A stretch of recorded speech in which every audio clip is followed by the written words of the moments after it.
Okay, let's start with the word problem. We're not going to solve it. We're just going to set it up. Okay? Matthew stopped for gasoline twice on a long car trip.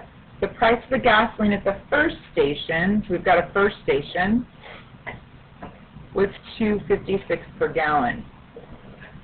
At the second station, the price was, so we've got a second station, so I'll go ahead and put that with a different color. A second station was $2.65 per gallon. Matthew bought a total, let's change the color.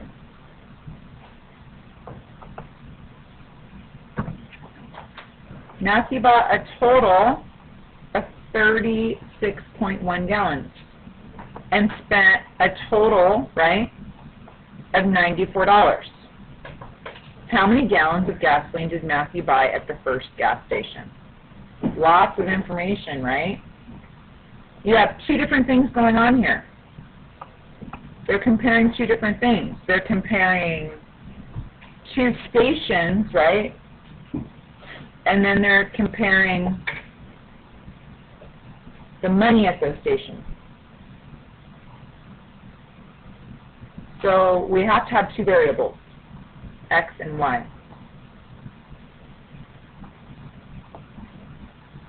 Let X equal, let Y equal. What would X be?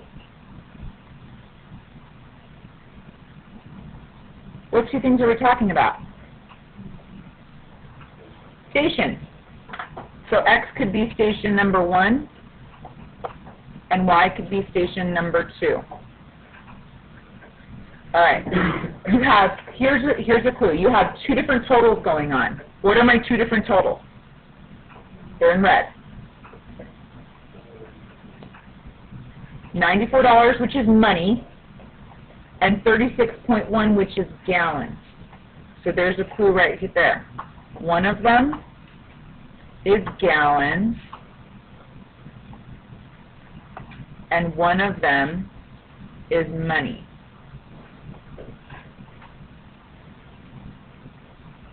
All right? So if I want to fill in the part with the money, what do you think I'm going to pull out of here?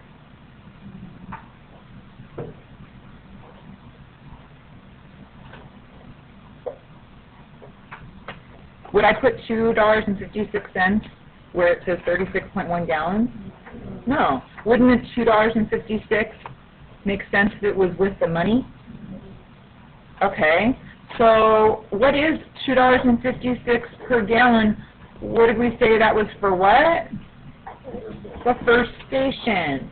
What do we have for a first station? We have X. So 256 times however many gallons they bought at the first station plus what? 265 Y, however many gallons at the second station. What do you think I would put for the 36.1? We've got variables here. This is the tough part. I used to always struggle with this. However many gallons plus however many gallons equals a total amount of gallons. See how I did that? No, we don't know what X would be. So however many gallons they bought at the first station plus however many gallons they bought at the second station, if you add them together for a total of 36.1 gallons. The price per gallon was $2.56 at the first station. The price per gallon was $2.65 at the second station, to total $94 total dollars for both stations put together. Okay. I'm not asking you to do something quite this difficult right now, but can you follow my reasoning on how I set that up? Okay? All right, don't get too scared. Don't put blinders on now for the rest of the lesson because you're like, oh, great, I didn't understand. I couldn't have done that myself. This is going to be awful today. It's not going to be awful, okay? I'm just starting with a real-world application problem, okay? Moving on. All right, using substitution to solve a system of equations. Pencils down. All right, so I'm going to choose a variable to isolate. Whenever we have a coefficient of 1, the easiest thing I think to do, I don't think it's always easiest for all Algebra 2 students, but the easiest thing I think to do is to isolate that variable. So I would change this to 2y equals, when I move that x over, where is it going to become? Negative x plus 15. Why did I do that? Sorry. What should I have moved over? To y, which becomes? Why did I do that, guys? Does anybody know? Well, no, but why did I make that mistake and begin that way, where I had a y on one side? Because yesterday we're doing slope-intercept form. So, sorry. All right, so I know that x equals 2y plus 15. So if I know what x equals, can't I take this equation right here and substitute in for x? Okay.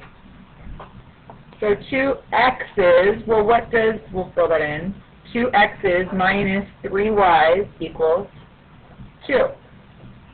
Well, what does x equal? 2y plus 15. So we're just going to put that in there. Let me make it smaller. 2y plus 15. It fits in there, right? Now what would I do? Distribute. So 2 negative 2y's is negative 4y, and 2 15's is 30 minus 3y equals 2. If I have negative 4y and negative 3y, how many negative y's do I have? I have negative 7y plus 30 equals 2. Now subtract 30 from both sides, and what do you get? Negative 28. Now divide both sides by negative 7, and what do you get? Positive 4. Negative divided by negative.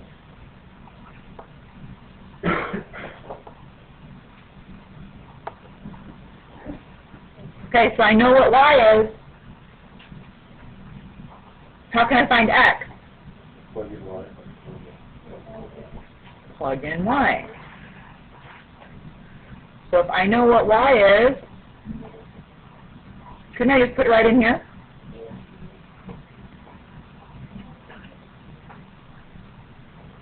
Put a double arrow here. So x equals negative 2y plus 15.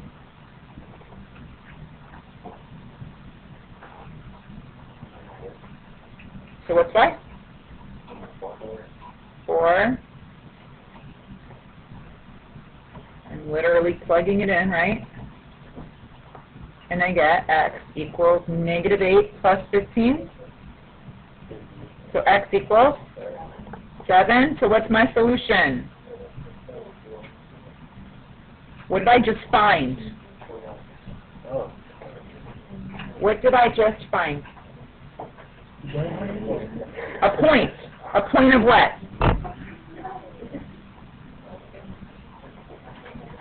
A point on a graph. Specifically, what's happening at that point on my graph? It's intersecting 2 lines. Right? This is a line, and this is a line. They're just not in slope-intercept form, and they intersect at 7, 4. Go ahead and write that down. And, okay, let's use elimination method to solve it. So, what could I multiply one of these equations by to eliminate x or y? First of all, class. Who should I eliminate, x or y? Perfect. So, what should I do? Multiply the bottom of my equation by negative 1. So I'm going to rewrite it. 2x plus y equals 4. Negative 3x minus y equals negative 8. This one gets eliminated. Add them together. And I get negative x equals negative 4. So positive x equals positive 4. There's one answer. Now I'm going to substitute it back in, correct? Substitute it back into 2x's plus y equals 4. Could I have substituted into the second one? Yeah. So this is 4.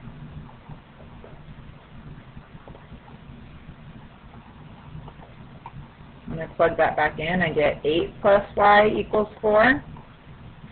So when I subtract 8 from both sides, what do I get?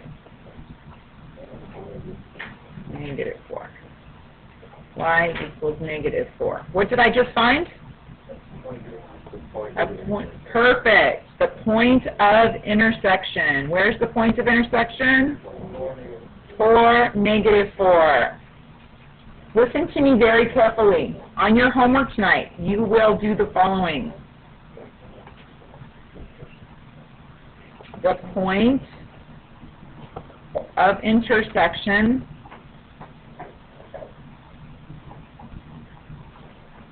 is 4, negative 4. Do you believe me? I'm not going to give you credit unless you write that. Why would I do that? Why would I be so mean? Why would I be so mean?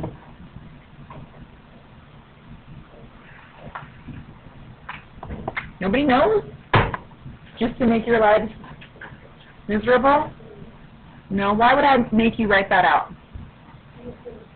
Make sure you understand what you're doing. Not just solve, not just substituting or eliminating. I want you to understand and go back and think about that you're not just doing the procedural step, you're actually solving for something. Okay? All right, go ahead and copy that down. All right, let's solve using elimination for this one. What's wrong? How is this one different than the last one we did? Yeah, there's nothing I can multiply 1 by to get rid of either the x or the y. So I need to multiply both equations by something. Which one? First we're going to figure out which variable should we isolate. Which one do you want to get rid of, the x's or the y's? You want to get rid of x and solve for y? Okay, so what could I multiply the top one by? I wouldn't do negative, I just do 4. What would I multiply the bottom by? Negative 3. Does it really matter which one's negative? No, just one of them's got to be, right? Okay, so I'm going to multiply the top. So this is going to be 12x plus 16y equals, what's 14 times 4? What? 56. And negative 12x minus 15y, what's 17 times 3? Negative 51. What am I going to eliminate? X goes away. And 1y equals 5. That was pretty easy, right? So we're going to use that. Which one do you want to plug it back into? Top one? Okay. So 3x's plus 4y's equals 14. Y equals 5. Take a picture, substitute it back in, and we get 3x's plus 20 equals 14. So 3x's equals what? You can do it in your head. Negative 6. So x equals? Negative 2. Negative 2. What's my solution? Negative 2. 5. Fantastic. I'm going to cheat.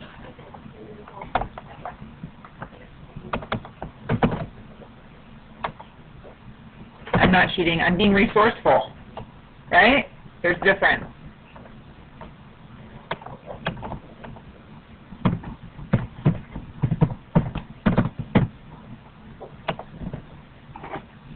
All right, copy that down. All right, we're not going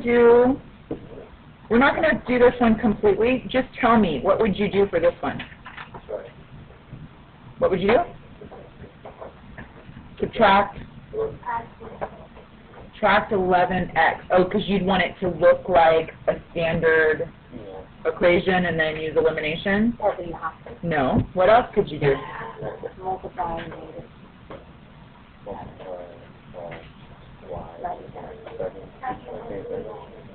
Do what? You could multiply the top one by -3 and the bottom one by 7. That's true. What else? You could add 3y and solve, wouldn't that be x equals 3y? And that's right.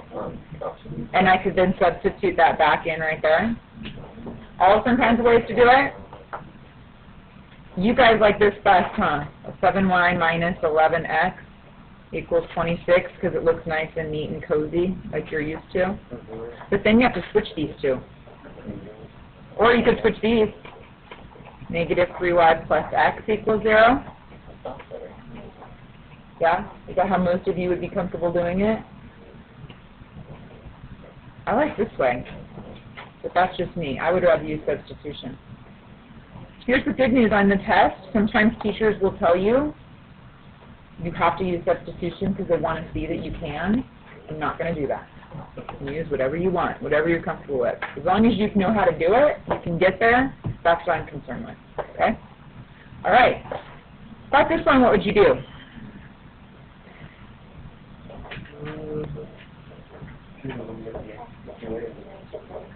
I get the negative.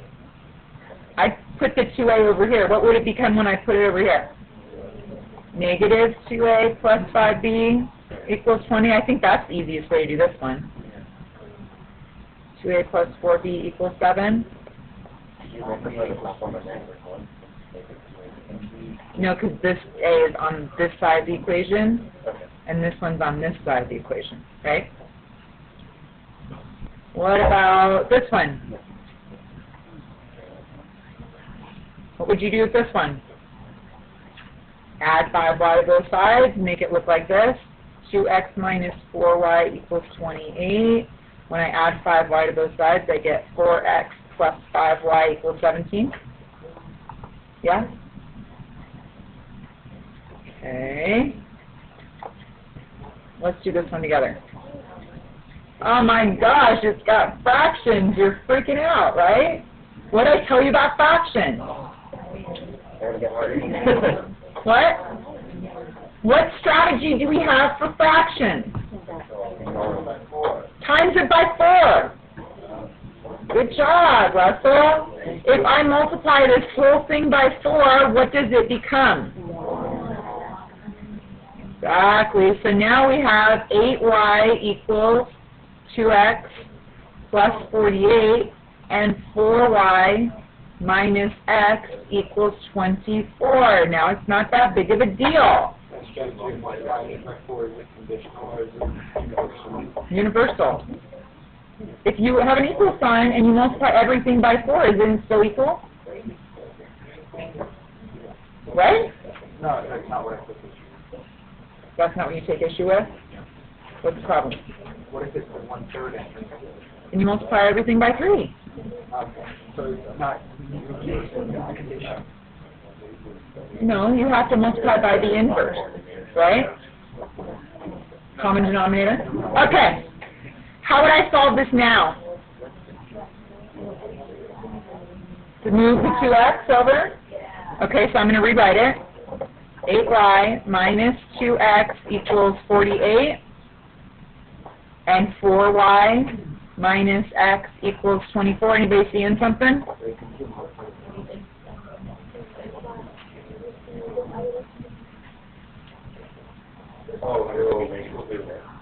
Now what?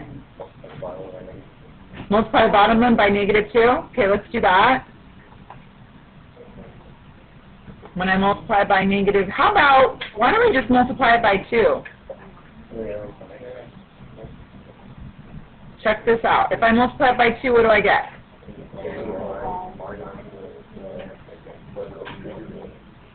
They are the same line.